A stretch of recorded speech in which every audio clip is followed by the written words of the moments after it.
The laughter started as a low rumble deep in Krelvath's chest, then grew louder, echoing through the sphere. It was not the laugh of anger or madness. It was the laugh of genuine amusement, of surprise, of respect.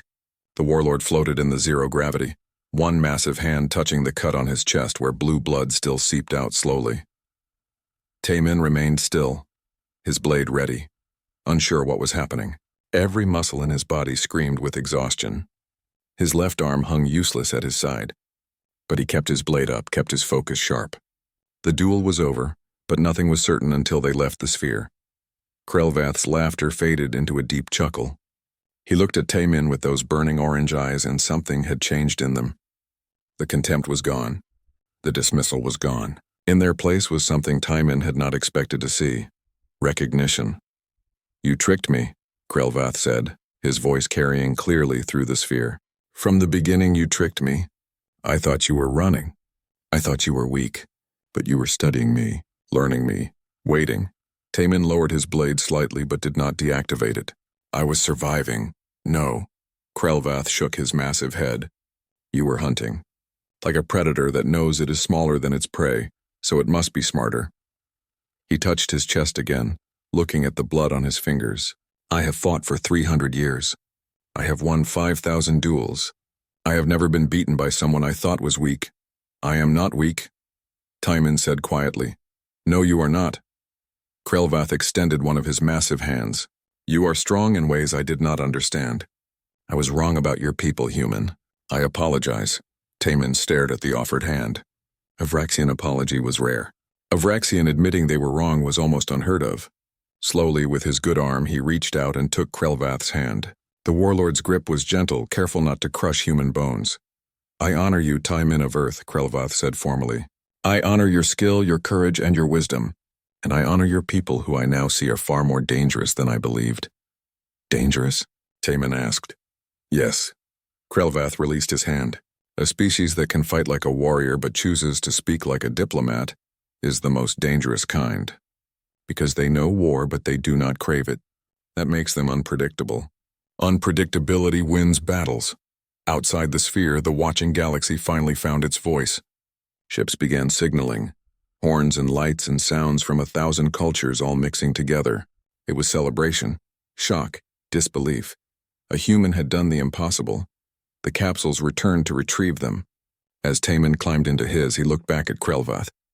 The warlord gave him a small nod, a gesture of respect between warriors. Then the capsule sealed and Taemin was pulled back to the station. The moment the capsule opened in the launch bay, hands were grabbing him, voices were shouting. Jiwoo and Donghyun pulled him out, both of them talking at once. Hana was crying and laughing simultaneously. Medical personnel swarmed around him, checking his injuries, especially his damaged shoulder. "You did it," Jiwoo kept saying. "You actually did it." "I am aware," Taemin managed to say, though his voice sounded strange to his own ears. The adrenaline was fading and everything hurt. They rushed him to the medical bay where doctors worked on his shoulder. The neural whip had caused significant damage to the nerves and muscles. It would take weeks to heal properly, even with advanced medicine. But he was alive. That was what mattered. While the doctors worked, reports came flooding in. The duel had been watched by over 5 billion beings across the galaxy. Earth was celebrating in every city. Messages poured in from hundreds of worlds, most of them congratulating humanity on their representative's victory. Several major powers that had been dismissive of Earth were now requesting immediate diplomatic meetings. The Galactic Council convened an emergency session. Taemin was still in medical, his arm in a specialized healing brace when they called for him. He went because that was his job. Jiwoo and Hana went with him. The council chamber was different now. The walls were bright yellow gold, the color of respect and admiration. The council members looked at Taemin with new eyes. He was no longer just another human diplomat. He was the human who had beaten a Vraxian warlord. The Silthene council leader spoke with warm currents in its voice. "Ambassador Taemin, the Galactic Council wishes to express its profound respect for your courage and skill. You have accomplished something unprecedented in our history." "Thank you, honored council," Taemin replied, standing straight despite the pain in his shoulder. "But I did what any diplomat would do. I represented my people to the best of my ability." Most diplomats do not fight duels to the death, one of the council members, a crystalline being from Zephyros Tharf, observed. Most diplomats are not challenged to duels to the death, Taemin replied. I simply adapted to the situation. Krelvath entered the chamber then, flanked by his guards. The wound on his chest had been treated and sealed. He moved with his usual power, but there was less aggression in his stance now.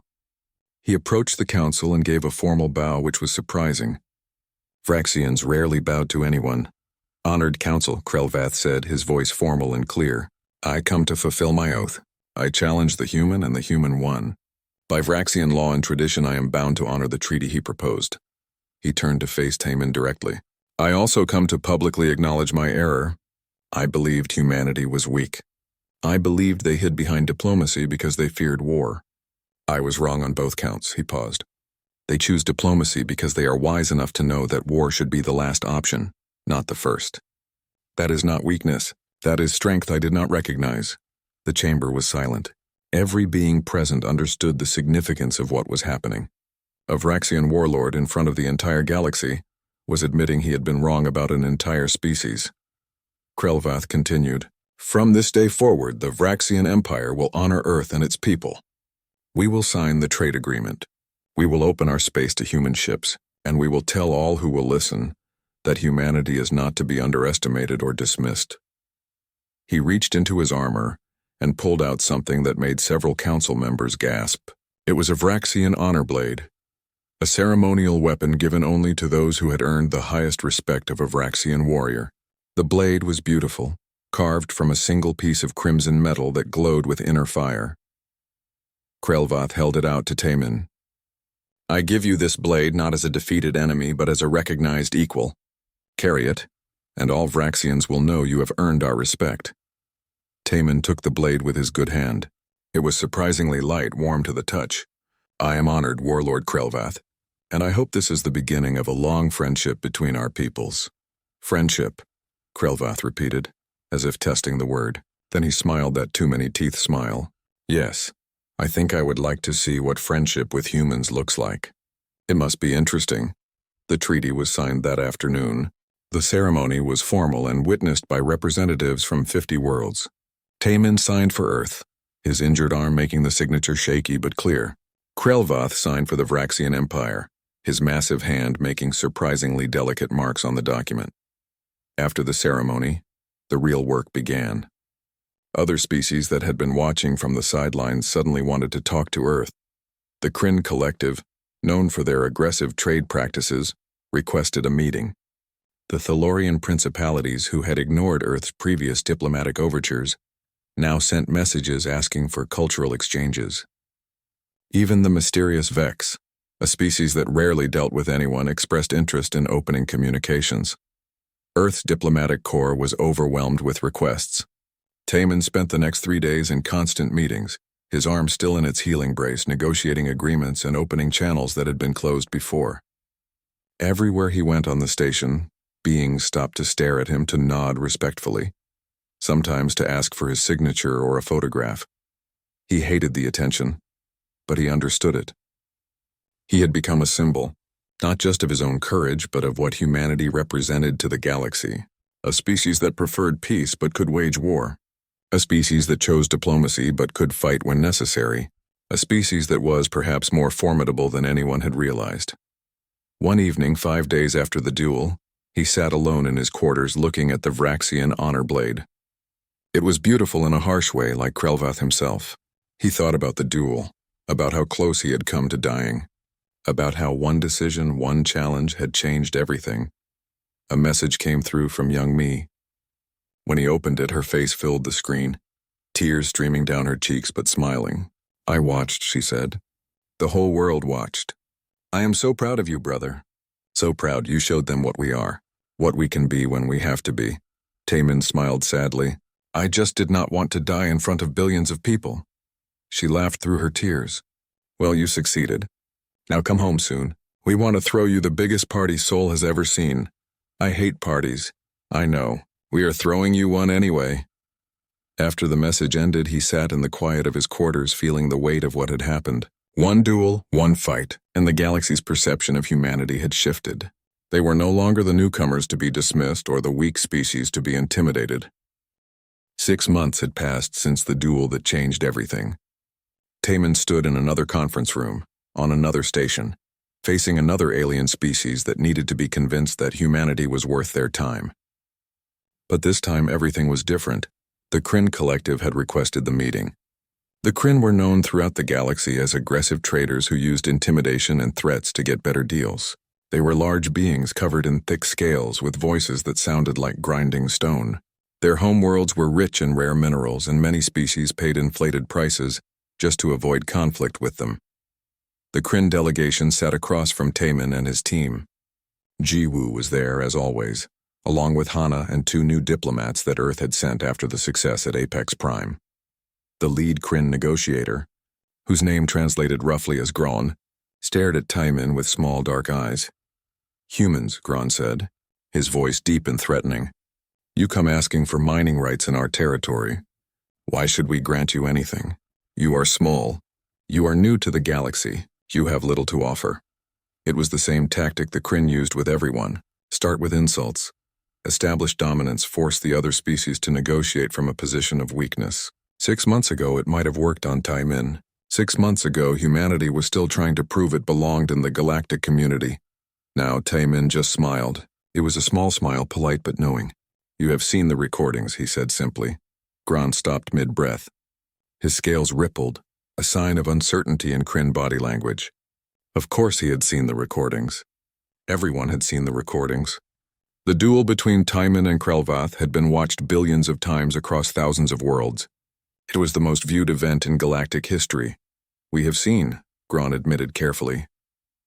"Then you know that humanity does not respond well to threats," Taiman continued, his voice calm and friendly. "We prefer cooperation. We prefer mutual benefit, but if forced we can defend our interests quite effectively." He let that sink in, then opened the folder in front of him. "Now, shall we discuss the mining rights like professionals? I believe we have a proposal that benefits both our peoples." The threat stopped. The negotiation proceeded smoothly. 3 hours later, they had an agreement that gave Earth access to Kryn mining territories in exchange for agricultural technology and medical supplies. Both sides left satisfied. No one had been insulted. No one had been challenged to a duel. After the Kryn delegation left, Jiwoo leaned back in her chair and laughed. "Did you see his face when you mentioned defending our interests? He looked like he had swallowed something unpleasant." "He was recalculating," Hana said, smiling, wondering if humans were worth the trouble of intimidating. "The answer is no," Taman said. "We are definitely not worth that trouble." They gathered their materials and left the conference room. As they walked through the station, Taman noticed the change in how other beings looked at humans now. There were still some who showed curiosity or confusion, but the contempt was gone. The dismissal was gone. In their place was respect, sometimes tinged with wariness, but respect nonetheless. A group of young Vraxian warriors passed them in the corridor. They stopped when they saw Taimin and gave him a formal salute, pressing all 4 fists to their chests. He returned the gesture as best he could with 2 hands.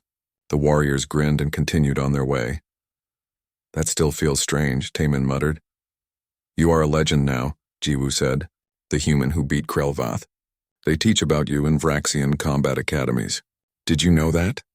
He did know. Krelvath had sent him a message about it 2 months ago. The warlord had been amused that human combat techniques were now being studied by Vraxian warriors.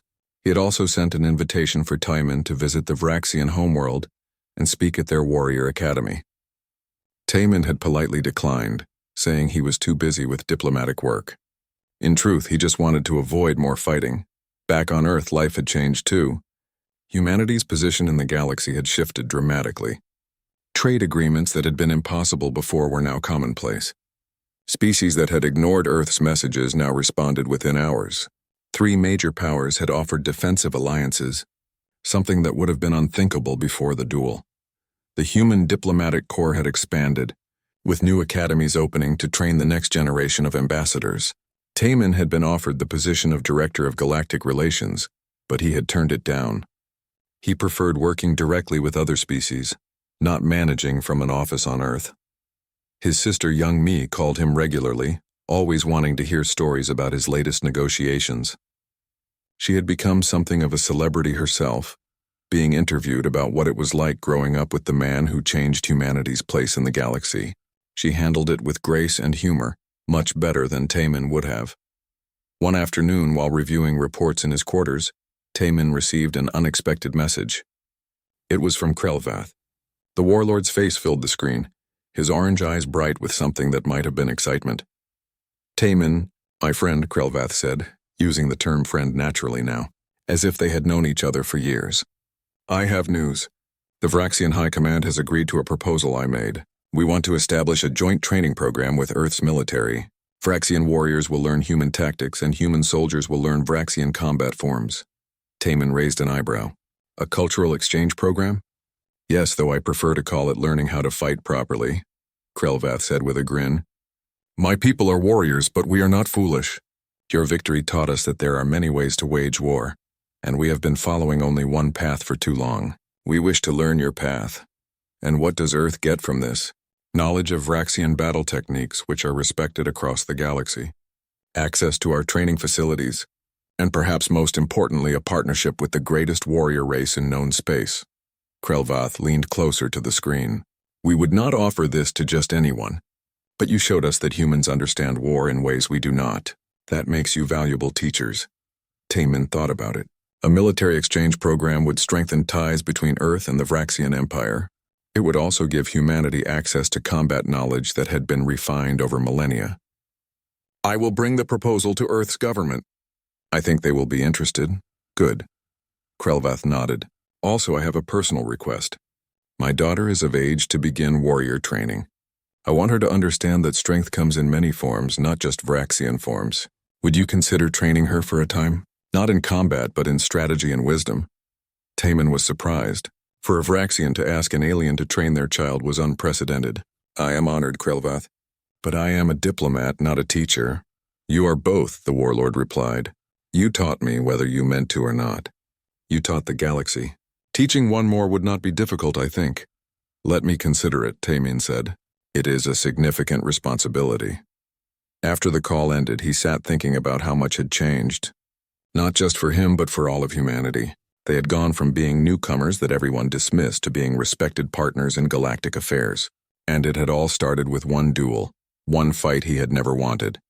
2 months later, Taman was back on Apex Prime for another round of negotiations. This time with a coalition of smaller worlds who wanted to form a trading bloc with Earth. The negotiations were going well. Professional and cordial. During a break, he stood by the observation window where he had stood 6 months earlier, looking at the stars. The sphere where he had fought Krelvath was still there, now used occasionally for recreational zero-gravity sports. No more duels had been fought in it. Perhaps that was for the best. Hana joined him at the window. I have been analyzing the data from the past 6 months, she said. The change in how other species interact with humanity is remarkable. Before the duel, 40% of our diplomatic overtures were ignored completely. Now 98% receive responses within 24 hours. Numbers do not tell the whole story, Taman said. No, but they show the trend. You changed how the galaxy sees us. One action, one moment, and everything shifted. It should not have required violence, he said quietly. We should have been respected for our achievements, our culture, our science. Not because I want to fight. Perhaps, Hana agreed. But the galaxy is not fair or logical. Sometimes it takes a dramatic moment to make people see what was always there. You provided that moment. Donghyun appeared, walking toward them with his usual confident stride. Taman, I have news. Earth's government approved the joint training program with the Vraxians. They are also asking if you would be willing to help develop the curriculum. More work? Taman sighed. You are the man of the hour, Donghyun said with a grin. Everyone wants a piece of you now. That evening, as Taemin prepared for the next day's negotiations, he received a message from someone he did not know. The sender was identified only as a representative from the Vex, the mysterious species that rarely communicated with anyone. The message was brief. Ambassador Taemin, the Vex have observed humanity's recent actions with interest. We wish to open diplomatic channels. We believe your species possesses qualities that align with our values. Please respond if interested. The morning of the duel arrived with no ceremony, just cold reality. Taemin woke before dawn, though there was no real dawn in space. The station operated on standard galactic time, but his body did not care about that. He lay in bed for a moment, staring at the ceiling, feeling his heartbeat. Steady, calm, good. He got up and went through his routine. Shower, meditation, light breakfast. Jiwoo had wanted to go over strategy one more time, but he had refused. There was nothing more to say. Either he had learned enough in 3 days or he had not. Worrying about it now would only make things worse. The sphere hung in space like a massive soap bubble made of metal and energy. It was 200 feet across, perfectly round and completely transparent. Ships from 1,000 worlds had gathered around it, forming a floating audience that stretched for miles. Taemin could see them through the station's windows as he walked to the preparation room. So many beings, all waiting to watch him die. In the preparation room, Dong-hyun helped him into the combat suit. It was thin, flexible, offering minimal protection but maximum movement. Gray-blue in color with the Earth symbol on the shoulder. No armor. Armor would slow him down in zero gravity. Remember, Dong-hyun said as he checked the suit's seals. Fast and unpredictable. Do not let him set the pace. I remember. Hana was there too, along with Jiwoo. They both looked worried but tried to hide it. Hana handed him the energy blade, a simple weapon with a 3-foot blade of pure energy when activated. Currently, it was just a handle. The sphere's field will activate both weapons at the same time, she explained, though they had been over this before. Once they turn on, they stay on until the duel ends. Taemin took the blade and attached it to his belt. It felt light. Everything felt light. Maybe that was just adrenaline. Jiwoo stepped close, speaking quietly so only he could hear. You do not have to do this. We could find another way. There is no other way, he replied just as quietly. Not one that does not cost us everything. She hugged him suddenly, fiercely. Then win. Come back, that is the plan. The door opened and a Silthene official floated in. Its tentacles moved in a pattern that translated as urgency. It is time, Ambassador. Taemin followed the official through the corridors of Apex Prime. Other beings watched him pass. Some nodded respectfully. Others looked away, already mourning him. A group of human civilians stood together, holding signs of support. One sign read, Earth stands with you. He nodded to them as he passed. The launch bay was massive, big enough to hold small ships. Today it held 2 launch tubes that would fire capsules directly into the sphere. Taemin's capsule was open and waiting, a small pod barely big enough for one person. He climbed in and strapped himself down. The capsule door sealed with a hiss. Through the small window he could see the sphere. Inside it was black, empty, waiting. In a few minutes it would be filled with violence. The countdown began in his ear. 60 seconds, 50, 40. He closed his eyes and breathed slowly, deeply. In his mind, he went over everything he had learned. The patterns, the weaknesses, the plan. It was not much of a plan, really. Stay alive, find an opening, and strike before Krelvath killed him. Simple. Almost certainly impossible. 10 seconds.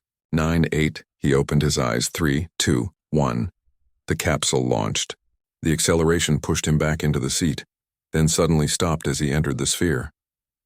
The capsule opened and he floated out into the null-gravity environment. The sphere's interior was bright now, lit by glowing panels in the walls. Everything was visible. Nothing to hide behind, nowhere to run. Across from him, Krelvath's capsule opened. The warlord emerged like some ancient god of war, all forearms spread wide, his purple skin gleaming under the lights. He was even more massive than Taemin remembered. 8 feet tall and half as wide, covered in muscles and scars. His eyes burned orange as they fixed on the human. Around them, outside the sphere, 1 million beings watched. The view was broadcast to every world in the galaxy. Humans on Earth gathered in public squares holding their breath.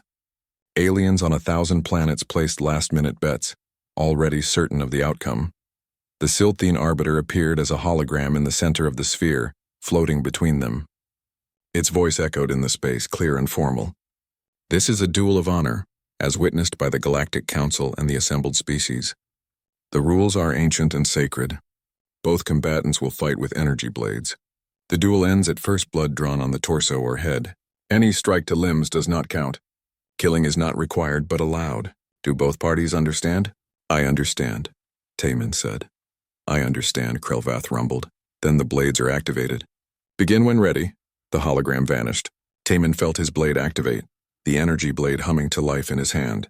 Blue energy, bright and deadly. Across from him, Krelvath activated not one blade but four. Two in his front arms, each blade red as blood. Two more weapons in his rear arms, not blades but neural whips that crackled with electricity. 4 weapons against 1. 4 arms against 2. 8 feet of warrior against a man who was barely 6 feet tall. The odds looked even worse from inside the sphere. Krelvath smiled, showing too many teeth. "I will make this quick, human. You do not deserve to suffer long." "How kind," Taemin replied. Then Krelvath launched himself forward, and the duel began. The warlord moved with terrifying speed, all 4 weapons striking at once. 2 blades came from above, 1 from the side, the whips lashing from below. It was a coordinated assault designed to overwhelm any defense. Against most opponents, it would have worked. Taemin did not try to block. He pushed off the wall behind him, diving under the attack using the zero gravity to move in 3 dimensions. He spun as he passed, his blade missing Krelvath by inches but forcing the warlord to twist awkwardly in midair.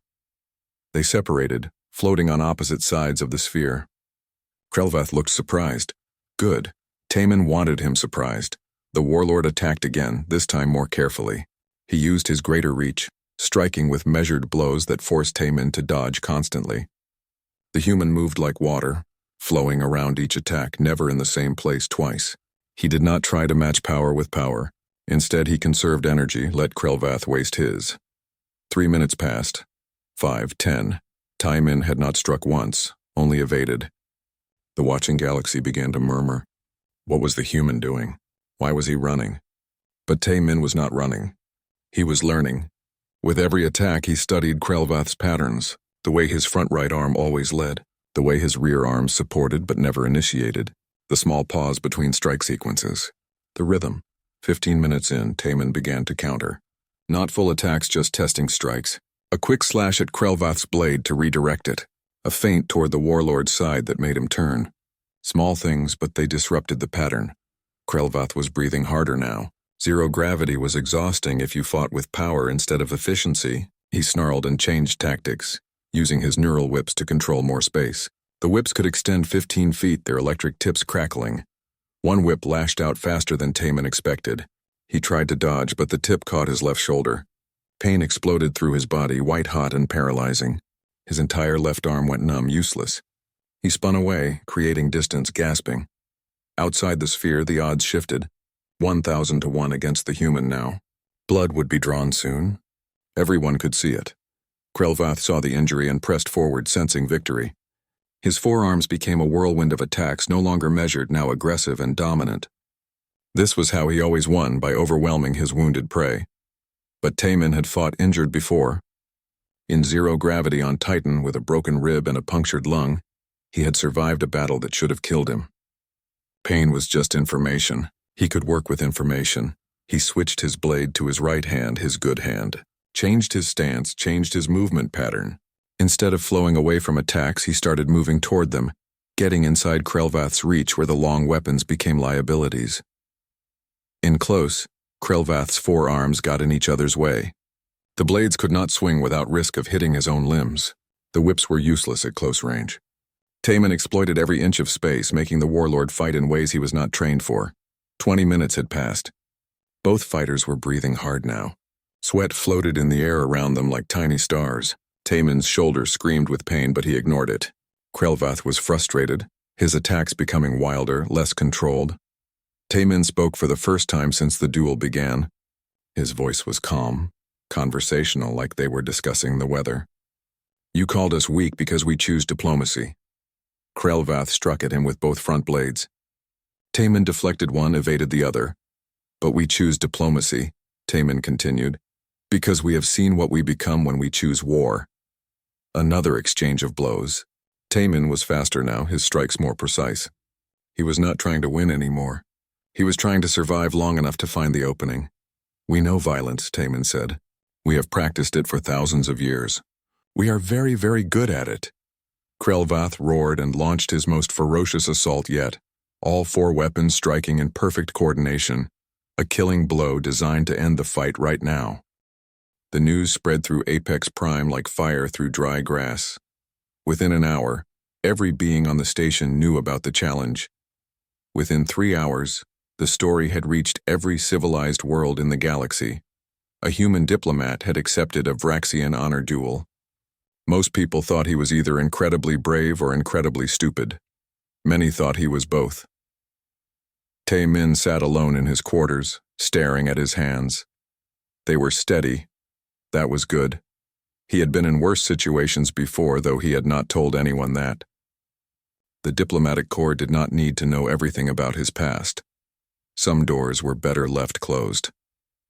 A knock on his door broke his thoughts. "Come in," he said. Ji-woo entered, and she was angry. He could see it in the way she moved, in the tight line of her jaw. She closed the door behind her and leaned against it. "We need to talk," she said. "I know what you're going to say." "Do you?" She pushed off the door and walked toward him.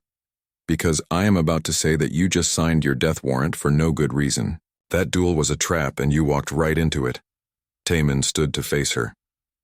"It was not a trap. It was inevitable. Krelvath came here to humiliate us. If I had refused, humanity would have been marked as cowards. We would lose more than just Vraxian trade. We would lose respect across the entire galaxy. And now you lose your life instead," Ji-woo snapped. "That is a terrible trade." "Maybe." Tae Min walked to the window, looking out at the stars. "Or maybe I do not lose." Ji-woo laughed, but there was no humor in it. "Tae Min, I have seen recordings of Vraxian duels. They are monsters. They train from birth to fight. You are a diplomat. You have never held a weapon in your life." He turned to look at her, and something in his eyes made her stop. "That is not exactly true," he said quietly. Ji-woo stared at him. "What?" Tae Min sat down on the edge of his bed, suddenly looking very tired. "Before I joined the diplomatic corps, I had another career, another life." He rubbed his face with both hands. "I was in the military, Ji-woo. Special Operations Division. I fought in the resource wars on Europa and Titan." Her mouth opened, but no sound came out for a moment. Then, "What? How did I not know this?" "Because it is classified. Because the diplomatic corps thought a clean record looked better than a military one. Because I wanted to leave that part of my life behind." He looked up at her. "I have killed people, Ji-woo. More than I care to remember.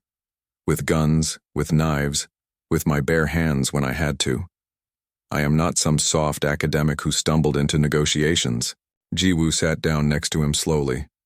"Special operations," she repeated. "How long?" 8 years. 2 tours on Europa, 1 on Titan, 1 in the asteroid belt." His voice was flat, reciting facts. "Close quarters combat specialist, zero-gravity warfare, psychological operations. I was good at it, too good, that is why I left." "Why did you leave?" He was quiet for a long time. When he spoke, his voice was softer. "Because I got tired of being good at killing. I wanted to be good at something else. So I went back to school, got my degrees, joined the diplomatic corps. I thought I could help prevent wars instead of fight them." He smiled sadly. "Funny how life works." Ji-woo put her hand on his shoulder. "Does anyone else know?" "The director of Earth Diplomatic Services knows. A few others in high positions. No one on this station except you now." He looked at her. "I am going to need your help. Not as my military advisor, as my friend." She squeezed his shoulder. "You have it. Whatever you need." What Tae Min needed, it turned out, was Hana's research. She worked through the night, pulling up every piece of information about Vraxian combat traditions that existed in the Galactic database. By morning, she had compiled a report that made for grim reading. They met in a secure room, just the 3 of them. Sujin was still in medical, recovering from her broken nose and concussion. Hana looked exhausted, her eyes red from staring at screens, but her report was thorough. "Vraxian honor duels follow strict rules," she explained, projecting images onto the wall. "They take place in a sphere made of transparent metal suspended in space so everyone can watch. The sphere has null gravity inside. No up, no down." "That actually helps me," Tae Min said. "I have 0G combat training." Hana nodded and continued. "The weapons are energy blades about 3 feet long. They cut through almost anything. The duel ends at first blood, but Vraxian first blood means a serious wound. Not a scratch. A cut deep enough to be dangerous. How dangerous are we talking? Jiwoo asked. Fatal to most species, Hana said grimly. Vraxians have thick skin and redundant organs. What they consider first blood would kill a human quickly without medical help. Good to know, Taemin muttered. Hana pulled up recordings of previous duels. They watched in silence as massive Vraxians battled each other in the sphere, their forearms wielding multiple weapons, their movements brutal and efficient. One recording showed a Vraxian fighting an insectoid alien from the Krix species. The fight lasted 45 seconds. The Krix warrior was torn apart.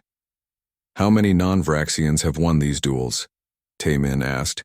Hana's silence was answer enough. None, she finally said. In 4,000 years of recorded history, no non-Vraxian has ever defeated a Vraxian warlord in single combat. Well, Taemin said, standing up. I guess it is time to make history. He found Donghyun in the station's security section. Donghyun was the chief of the human security team on Apex Prime, a former Marine with a chest full of medals and arms like tree trunks. When Taemin explained what he needed, Donghyun just grinned. I heard about the challenge, Donghyun said. I was hoping you would come see me. He led Taemin to the security training room, a large space with padded walls and adjustable gravity. So, special ops, huh? Jiwoo told me. Which unit? 7th Recon. Donghyun whistled. The Ghost Unit. I heard stories about you guys. Never confirmed, of course. That was the point. They trained for hours. Donghyun had Taemin practice with weighted training blades in zero gravity, moving through attack and defense patterns, but Taemin quickly realized something important. The Vraxians fight with forms, he said after the third session. They follow patterns, traditional strikes and blocks. That is what warriors do when they have centuries of tradition, Donghyun agreed. They learn the old ways and stick to them, which means they are predictable. Taemin floated in the center of the room, blade in hand, thinking. They fight like it is a dance, beautiful, powerful, but structured. And you? I fight like it is war. Ugly, efficient, whatever works. Taemin looked at his instructor. We need to throw out half of what you are teaching me. The pretty moves, the honorable techniques. I need to fight dirty. Donghyun's grin got wider. Now you are talking my language. They changed the training completely. No more formal stances. No more predictable patterns. Taemin learned to use the zero-gravity environment in ways the Vraxians would not expect. Moving in 3 dimensions, attacking from unexpected angles, using momentum and spin to generate force without strength. Between training sessions, Taemin watched more recordings with Hana. They slowed down the footage, analyzed every movement. Hana pointed out something crucial. Look at the way they move their arms. All 4 work together, but there is a pattern. Front right leads, front left defends, rear arm support. It is coordinated, but it is always the same coordination, which means if I disrupt the pattern, the whole system becomes confused, Hana finished. Maybe. In theory. Theory is all we have right now. Word spread through the station that the human was training. Curious aliens came to watch from the observation windows. Some laughed. Others looked impressed that he was at least trying. Betting pools opened across the galaxy. The odds against Taemin were 500 to 1. No one gave him a real chance. On Earth, billions of people watched the news with growing anxiety. Taemin received hundreds of messages. Most wished him luck. Some begged him to find a way out of the duel. One message came from his sister, young Mi, who was a doctor in Seoul. I know you are scared, she wrote. I am scared too, but I also know you, big brother. You do not do things without a plan, you never have. So whatever plan you have, trust it. Trust yourself. And show them what we are made of. I love you. Taemin read the message 3 times. Then he got up and trained for another 4 hours. On the second day, Jiwoo pulled him aside. The Vraxians are circulating footage of Krelvath's previous duels. They want you to be afraid. Are you trying to scare me or warn me? Both. She showed him the recordings on her datapad. Krelvath was massive even by Vraxian standards. He moved with terrifying speed for something so large. His forearms worked together like a machine designed for destruction. In one duel, he defeated his opponent in less than a minute. In another, he toyed with his enemy for 10 minutes before delivering the killing blow. "He is a monster," Jiwoo said quietly. "No," Taemin replied, watching the footage carefully. "He is a warrior. There is a difference. Warriors have pride. Pride has patterns. Patterns have weaknesses. You sound confident." "I sound like I am trying to convince myself," he admitted. "But I think I see something. The way he fights, it is about dominance. Overwhelming force. He wants his opponent to feel helpless. And if I do not feel helpless, if I do not fight the way he expects, maybe I can find an opening." Taemin handed back the datapad. "Maybe." The massive space station hung in the void like a jewel made of metal and light. Apex Prime was the largest neutral ground in the galaxy, a place where different species came to talk instead of fight.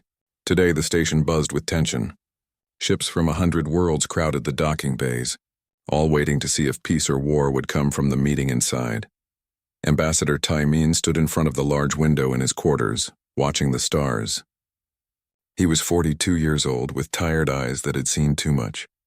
His black hair was starting to show gray at the temples. He wore the simple blue uniform of Earth's diplomatic corps.